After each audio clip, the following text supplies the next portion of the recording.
I just got home from Fantastic Four First Steps, and I gotta say, that movie is really, really good. I'm gonna try not to use the word fantastic in the review, except for just then, and when I'm talking about Fantastic Four. But I do think, genuinely, my overall opinion, spoiler-free, this video, spoilers, none of them, not even characters in the movie besides Fantastic Four, Silver Surfer, and Galactus, like, not talking about plot points or any specific, like, moments. I'm going to be super general. If there's clips that play during this that seem like maybe they're alluding to something else, they're not. Just want to put some footage in there so people can go, ooh, look at that. Also, Mortimer is on my lap. Mortimer loves it when there's popcorn on the table, even though he's not allowed to have any. I'm sure you'll see him try to make a move for it at some point, which is adorable. And I saw Fantastic Four First Steps this afternoon, so I've had a little bit of time to process it. I will see it again, maybe see it in IMAX and like get a sense for if I feel differently. I can't imagine I'll feel anything but like better. I'll be like, this part of the experience is even cooler. But like my experience, this movie was great. I had a great time. Pretty much everything worked for me. I'll go into a little bit of detail. So first of all, without talking about the story, I will say one of the things that I was really impressed with by the movie is the pacing. This movie moves, and especially in the beginning, it is going, and like you're learning fun stuff about the Fantastic Four. You're learning fun stuff about this world, people they've met before, things that have happened, and what they're all about. If you don't know who the Fantastic Four is, and I think that's totally fine, because here's the thing. I think in these movies, it's smart to skip over the origin. I like that Superman did that. But like, it's not like the origin's not in the movie, right? Like, Superman in that movie walks by the robot, and the robot's like, he loves to listen to his backstory, play his backstory again for him. So like, that is, oh, that's the backstory.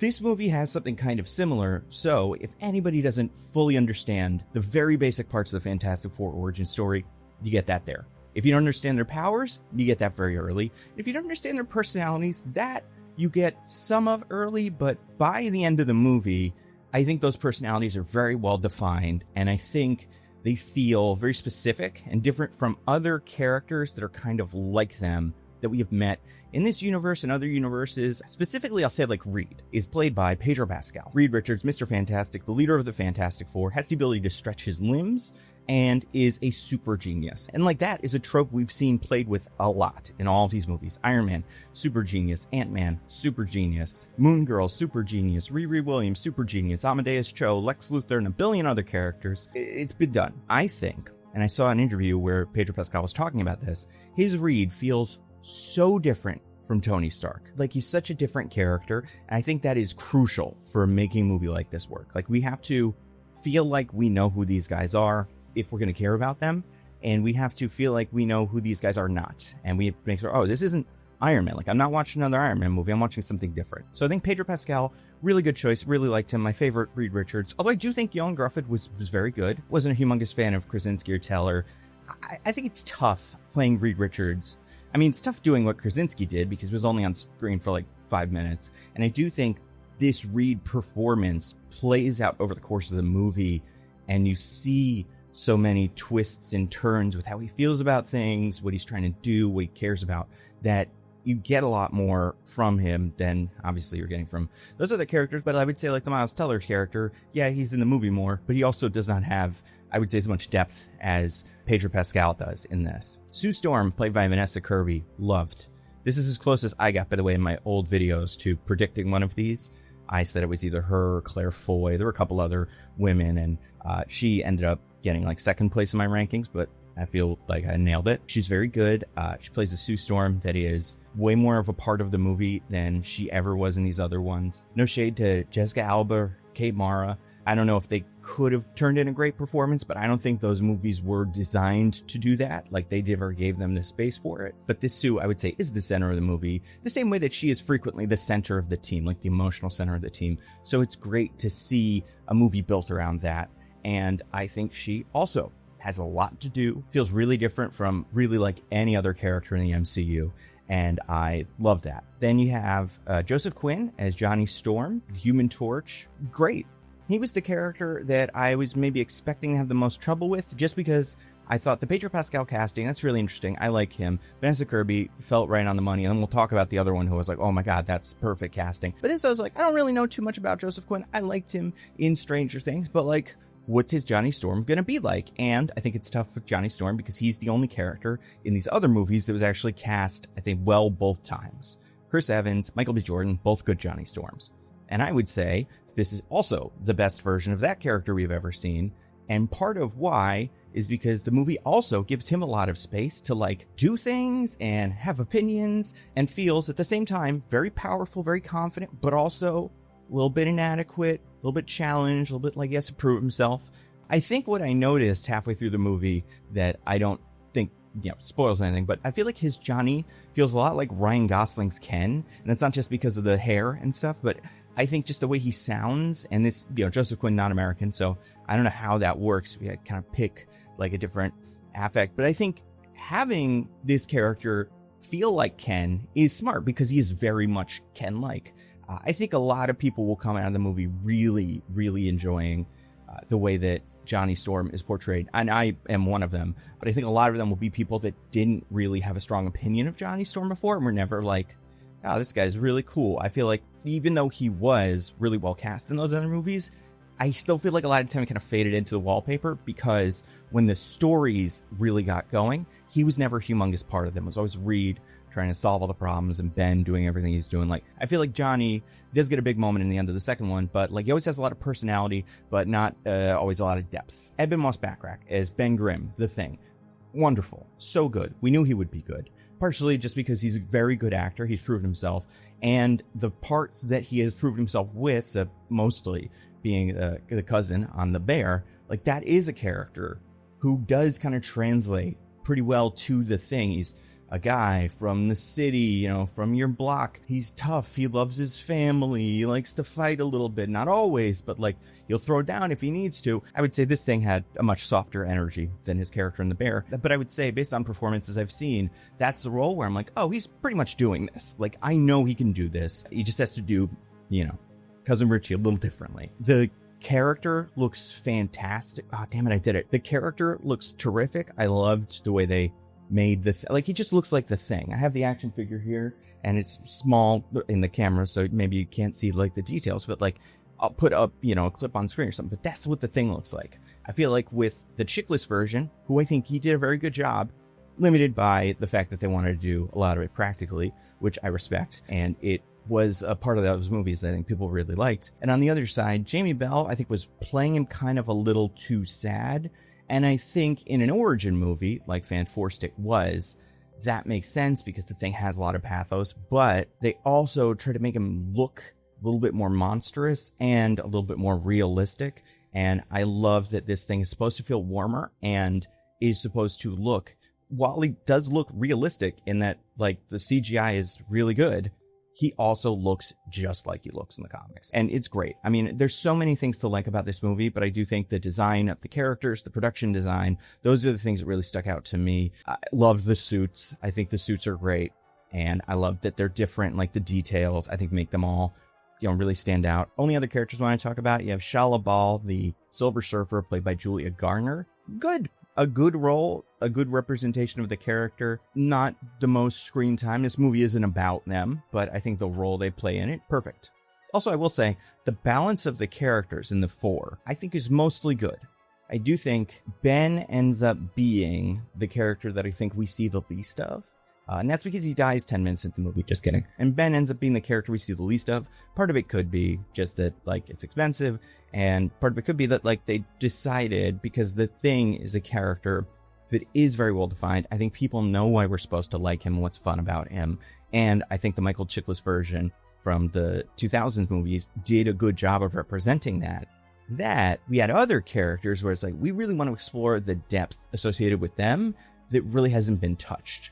And I understand that opinion. But the Thing performance we do get here, very good. He gets some really fun moments to shine. The only other actor we're going to talk about, Ralph Ineson, playing Galactus. Ralph Ineson, for people that don't know, well, people probably remember him. He was in Game of Thrones. He was in that Willow show. And most importantly, he was the Green Knight in the movie The Green Knight. And I think casting that guy as Galactus is genius because of how the Green Knight is also supposed to represent an inevitability, kind of supposed to represent death, and obviously the movies do different things with him, but having Ralph Ineson again play a character who is supposed to feel bigger and more powerful than anything else because he's supposed to feel like a force of nature, I think that he really nails that as Galactus. I don't want to talk too much about Galactus, but I'll just say it's the lowest bar any movie character has ever had to clear, but he looks better than the one from Fantastic Four: Rise of the Silver Surfer. That's all I'll say. And I was very pleased with the design of Galactus. Speaking of design, that was the big word coming out of this. The design of the characters, the design of the world, the way that certain action scenes played out and the way that characters used their powers, I thought was incredibly creative. And also, this is one thing that I was a little worried about in the first trailer, and I think we got this kind of out of our system, but like there was this feeling, are they going to, let's say, for example, is Reed not going to stretch that much? Because they're maybe worried it doesn't look great, or they want to keep it more grounded, or they want to keep it cheaper. Whatever reason, there wasn't a lot of stretching in that first trailer, and they got a little bit more as time went on. That is not a problem. There are no moments where I feel like a character was held back by any of those factors, and I think Mr. Fantastic, while he doesn't do some of the crazier things he's done with his stretching, like the times, I think it's kind of recent, where like he's pulled his eyeballs out and used them like binoculars, like he's like a cartoon. I don't think they can't do that in live action, but I think they kind of understand they got to work up to it. And there's always time in the future. But like the Fantastic Car, obviously the city, the Baxter Building, Herbie. Oh, I loved Herbie. This was as close as I've gotten to spending money on one of those big old popcorn. Like I have the Jaws popcorn bucket because it's just a nice bucket and it was like an extra $10 or something like that. The Herbie one, I thought about it because it is cool, but I just can't do it. I cannot justify it myself, but I loved Herbie. And I will buy a Herbie toy. I love to have a Herbie action figure. I don't know why he's not a Build-A-Figure for these guys, but that's neither here nor there. And like, I've been, pardon the pun, beating this drum for a while, but like the score by Michael Giacchino is so goddamn good. It was so, like, just the main theme that people are probably pretty familiar with, wonderful, and plays big in a theater. I watched it in a Dolby theater, and like you could hear it. It was great. I mean, you should hope you're able to hear it, but like, I mean, I guess you could hear like the finer points of the score, and it felt big when they played it. Other bits of the score that, you know, you hadn't heard before, but like really powerful, memorable. I do think this movie moves at a pretty strong clip, and I think some of that in the beginning comes from the score having this really peppy, like upbeat rhythm, and just kind of using that to transition from thing to thing to thing, not from thing to thing to thing, you know. There's only one thing in this movie, and that's the thing. But from vignette to vignette to vignette, and I think that was really great. Like, I think for people, my one piece of advice is just go with it.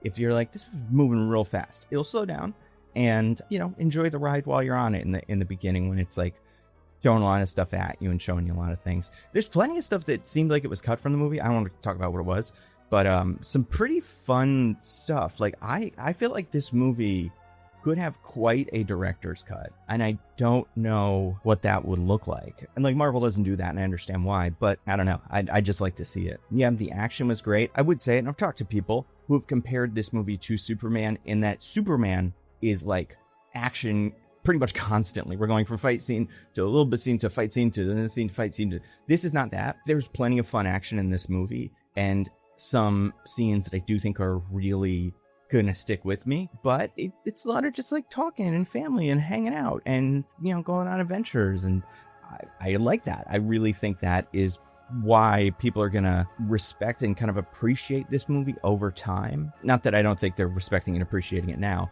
but like, it takes a lot of time to develop these characters that, and maybe this is the problem that a lot of these other ones have done, although I don't think many of the other Fantastic Four movies really also had very much action, or like, I would say this has about the same amount of action as most of them. But yeah, loved it. All the other characters, very cool. Post-credit scene, very cool. All in all, if you've ever liked one of these movies, I would say go with it. Like, you're going to have fun. This is the best Fantastic Four movie.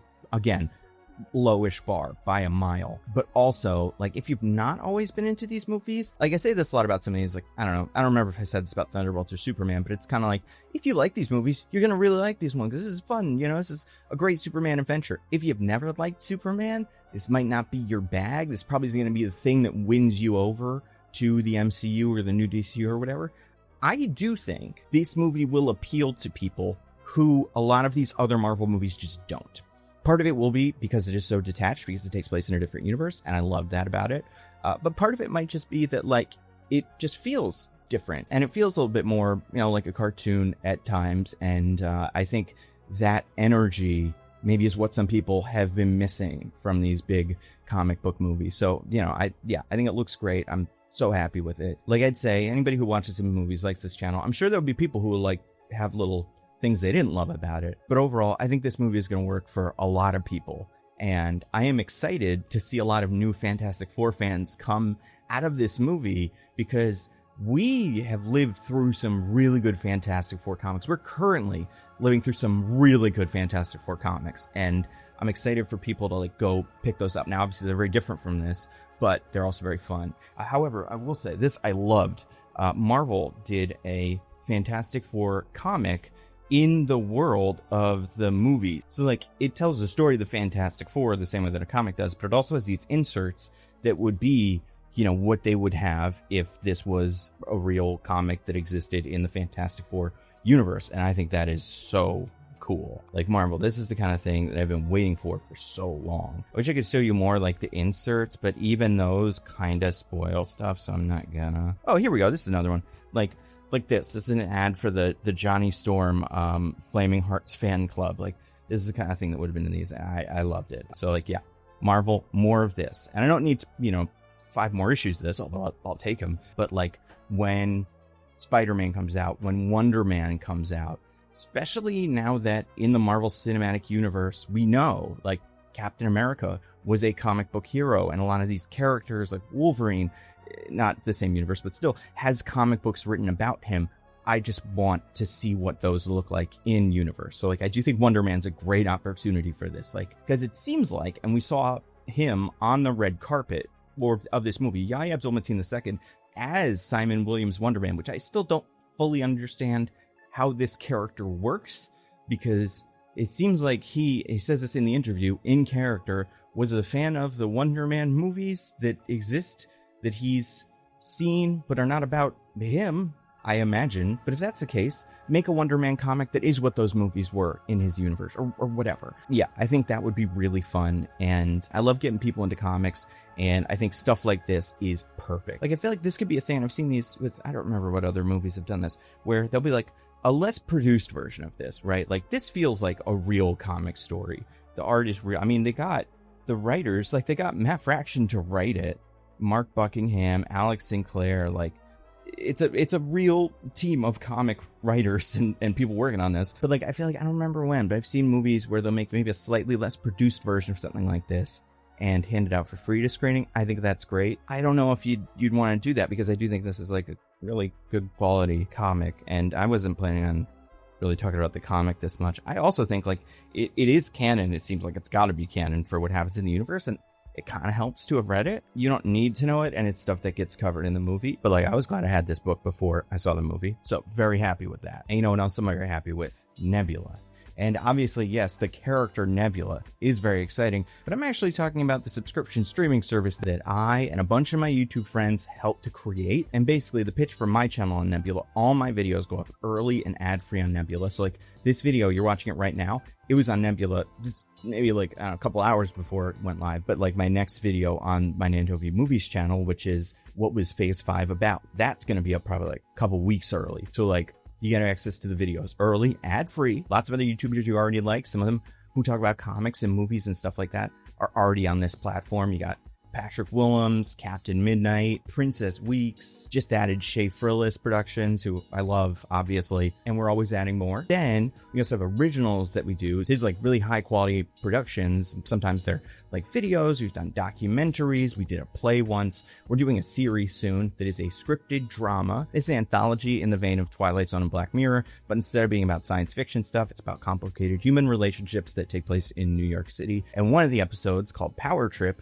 was written by me, and Patrick Willems directed it. And I've been updating you guys in these little bits at the end of the videos as, like, the production's gone on. So we filmed it, and it looks incredible. The actors, like, blew me away, but you will see it and you'll know what I'm talking about. I don't have anything I can share right now, but trust me, when that comes up, you'll see it. And I hope we make behind the scenes things so you can see how we made it, because that part is also so cool. So that'll be out sometime in the near future. Can't say exactly when. Until then, you can watch, we just put out a series called Amy's Dead End Dream House by and starring Maggie Mayfish, with a bunch of people playing the weird puppet guys, because it's kind of like a Pee-wee's Playhouse thing, one of them being Paul F. Tompkins. That's really cool, and it's very fun. And again, it has the feel of one of those children's shows, but for adults, about adult problems, and that is very cool. And we're putting new episodes of that out weekly on Nebula as well. And the best part is, a yearly subscription to Nebula is a steal at $60 a year, it's $5 a month. But if you go to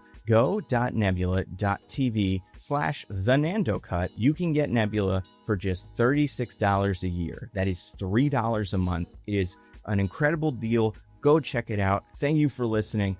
Let me know what you think of Fantastic Four First Steps. I can't wait to see what people think. And there will be a much bigger spoiler breakdown video coming soon, like I did with Superman, but I need to watch it again. I need to digest it a little more before I do that. So thank you everybody for watching. That's all I got. Stay safe.